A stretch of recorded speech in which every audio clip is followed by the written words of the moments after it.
Hello everyone, welcome to another episode of TCG Talk, back today with another video. And in today's video, I'm going to be going over episode 3 of my How to Arakni guide, kind of talking about reaction cards and how you can use them to the best of your abilities, both if you're just starting with the hero or even if you're seasoned with the hero. Hopefully this will be a little bit educational for you on how to position your reactions best in order to make the most power out of the hero. So if you're new to the channel, welcome. Thank you so much for stopping by. Hopefully you're enjoying the series and enjoying your stay. Feel free to check out my other videos. I do a lot of Flesh and Blood content if you're a long-standing supporter. Thank you so much as always. Really quick note, I'm going to be adding some other videos to this how-to series that aren't like me sitting here talking to you. There are other videos I've done in the past that I think are really good. I did a 1-hour special with Wookie, who's a really good Arakni player, kind of talking about the state of the hero, and I think that's really beneficial, and I'll kind of like add and sprinkle in some other stuff. So hopefully you enjoyed those as well. But today, we're going to be talking about reactions. Like I said in my last video, this is the 3rd episode. I like my episodes to be bite-sized. I like them to be 10 to 15 minutes long, no more.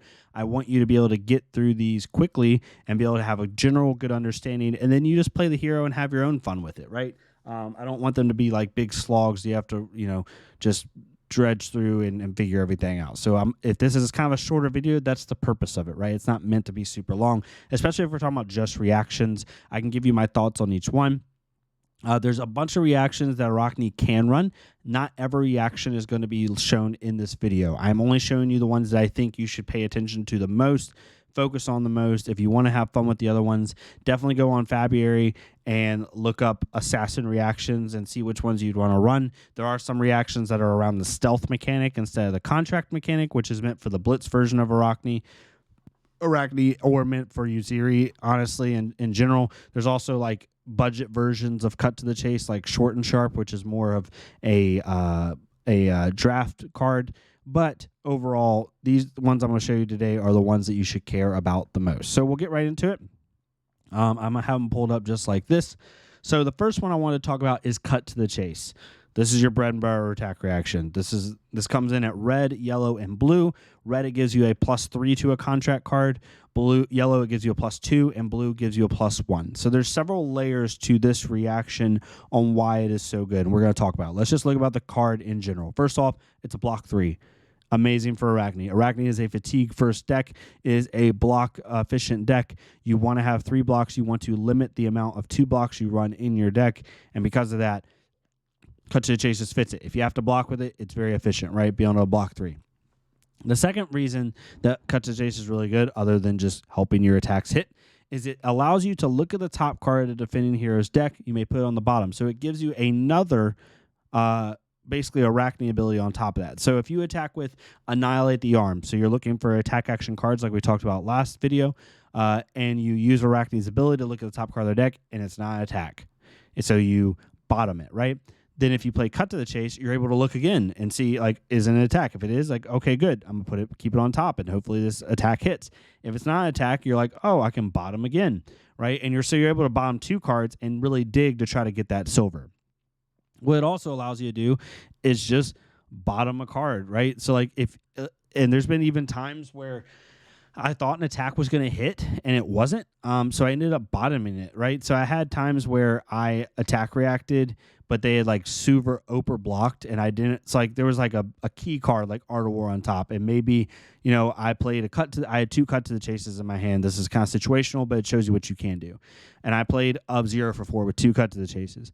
They blocked 6. I played cut to the chase to make it 7 to try to guarantee that power card being banished. They block with a defense reaction, blocking, or 2 defense reactions, whatever the case may be. They basically block to where I'm not going to hit. I can then use that second cut to the chase I'm playing in order to bottom that power card. It's not ideal, right? But it allows you to manipulate the deck the way you need to manipulate it, which is really, really good. The second thing is it's a +3 at red. This card is mainly played at red. You do see it at blue as well.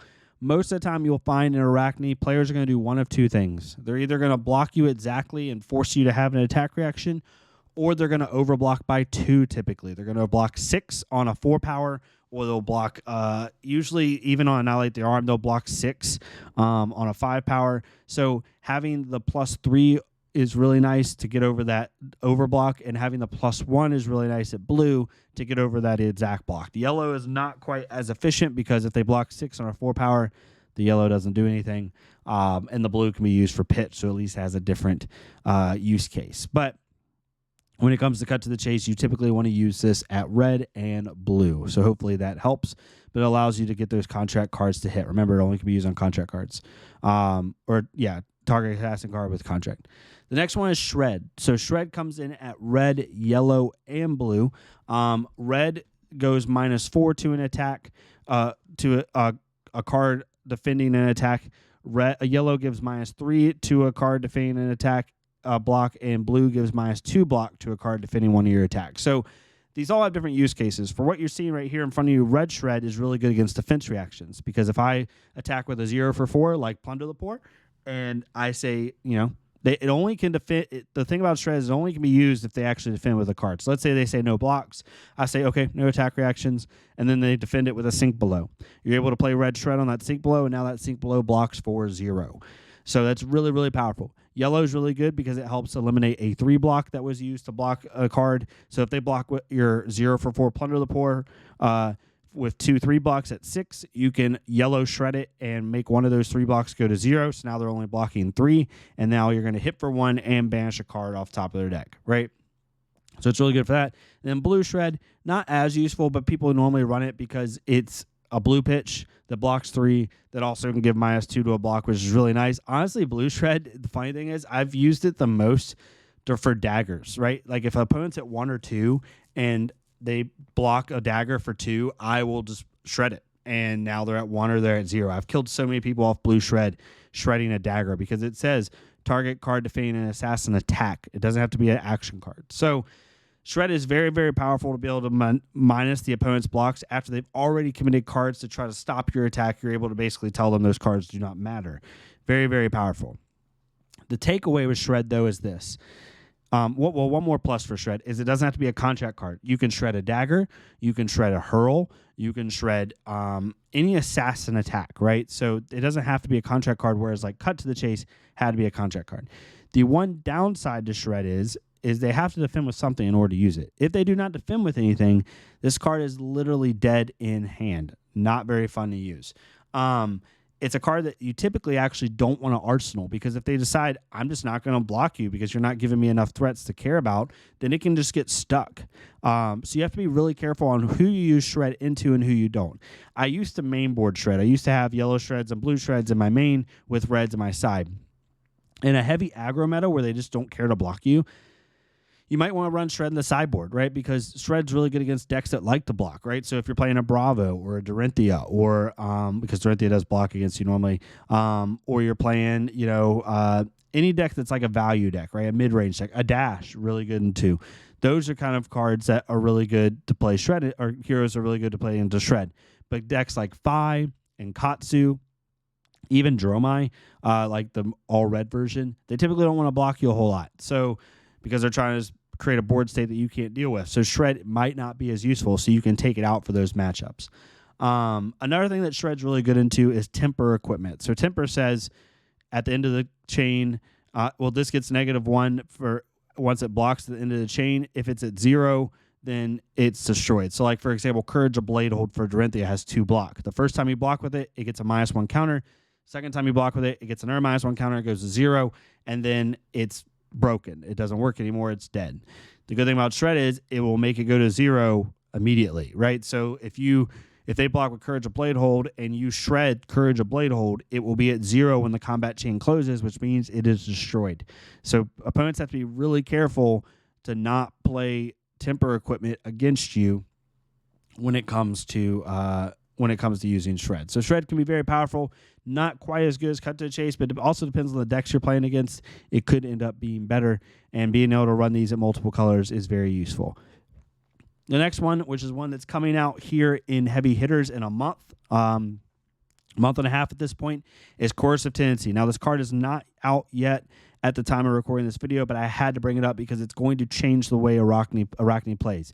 It's a specialization card. It's a blue block 3, which automatically just makes it good. It's a blue block 3 reaction. It costs 0 to play. Really, really powerful. It says, look at the top 3 cards of the defending hero's deck. This is in the attack reaction step. Put them back in any order. Then, no matter what, banish the top card of their deck. If you complete a contract this way, your assassin attacks go again for the combat chain. So this is going to be so good. There's so many applications. There's a whole video that we did on this. But I'm going to give you one simple example. Let's say you're playing a Bravo. Really hard to get a hit against Bravo. They block very efficiently, right? And let's say you play Surgical Extraction against a Bravo, which is a card that normally is going to probably generate silver if it hits against Bravo, but Bravo is probably not going to let it hit. If you play Causus of Tendency in the reaction step on Surgical Extraction, just find the blue on top of their deck, banish it, and now Surgical Extraction, even if it doesn't hit, it gets go again. And you also create silver, 2 silver, or a silver from Surgical Extraction, because it says you're now contracted to banish blue cards. Causus of Tendencies now banishing a blue card for you. Surgical Extraction will see that and complete the contract and create a silver, and you'll get go again. It's going to allow you to have these go wide turns, because Arakni's normal weakness is its action point economy. It doesn't have a lot of go again. So Causus of Tendency is going to fix that. Being able to play like these crazy turns where you have Coercive and Arsenal, and let's say you have 4-0 for 4s. This is like obviously best case scenario. But let's say you have a Leave No Witnesses, Plunder the Poor, Slay the Scholars in your hand. You're able, and you're playing against a Dromai, which is very highly likely to have a red, pretty much guaranteed. You play Leave No Witnesses at the start of the turn, they overblock, right? Let's say they block 6 because they don't want you to get rid of their red card or their Arsenal. You play Causus of Tendency out Arsenal, you banish a red card off top of their deck, Leave No Witnesses gets go again. You now have a Plunder the Poor, and Slay the Scholars, all which are going to get go again for that combat chain. And they only have 2 cards in their hand now because they overblock that Leave No Witnesses. So now you're able to attack them for 12 more, potentially threatening, making more silver. They have less cards, and they can't really defend much. You're going to end up banishing probably 2, 3, 4 cards off the top of their deck and deal like 8 to 12 damage. Super, super powerful card. This card's going to change the way Arakni plays. You can currently test this card in the open format of Talishar right now. It's a little bit hard to find games sometimes, but you can do it. But it's going to be really change things once Heavy Hitters comes out. Next one is Conceal Blade. I love this card. Not everyone runs this card. I run it at a 2 of because it's a blue block 3 that gives a target. It's an Assassin Ninja attack reaction, but it gives a target Assassin action card, attack action card +1, and when it hits, equip a dagger from your inventory. So this is really nice because it allows you to get +1 on a contract card, which is really good, or +1 on any assassin attack. And it also allows you to go get a knife from your inventory if you've used a card called Flick Knives. Arakni has a card called Flick Knives. It's a reaction that basically allows you to pop a knife for an extra point of damage, which also allows you to potentially get the on-hit effect for that knife, depending on the sequence and what's going on. But basically, normally with Arakni, once you did that, you're just down a dagger. You only have 1 dagger now, which isn't as efficient. Concealed Blade allows you to go get a dagger in your sideboard if you have it in your sideboard and replace that broken dagger. So it allows you to refill your equipment slot, basically. It's really, really powerful. It's a blue block 3 +1. I run these at a 2 of in my deck, especially with the new card that I spoiled, Graven Call. If that card ever becomes really relevant, Concealed Blade will be even more useful because you're able to go get other daggers back a lot quicker if you can't buy Graven Call back. Then we have 2 honorable mentions. These are not as widely played in Arakni, but I wanted to bring them up. One is Spreading Plague. It costs 1 to play. It says create X Bloodrot Pox tokens under defending hero's control, where X is the number of defending cards as chain link. This is very, very good when you play a card like Surgical, for example. Like, let's say you have 3 cards in hand. It's a blue, Spreading Plague, and Surgical. You play Surgical Extraction with 1 floating. Your opponent doesn't know what you have in hand. You might have a Cut to the Chase, right? And your opponent's like, well, crap. Now I got to overblock here to prevent the Cut to the Chase. So let's say they block with 2. They're like, I can't just not block because he's going to take a card out of my hand anyway. I can't just block 3 because he's still going to take a card out of my hand. I have to block 6 here.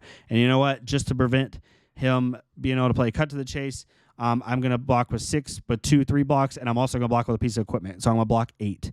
That equipment counts as a card defending. So then you play Spreading Plague as an attack reaction, and now you just created 3 Bloodrot Pox tokens under their control from the 2 cards they defended with from hand and their 1 piece of equipment, which equates to 6 damage, which is a lot of damage, right? And they have to pay 3 in order to prevent each 2 points of damage. So if they only have 2 cards in hand, odds are they might maybe be able to pay for 2 Blood Rot Pox, but with most decks, they're not going to be able to do that. So they just gave you half their hand, and you still dealt 6 damage to them. It can be very good late game when your opponent has to overblock because they're having to protect their life.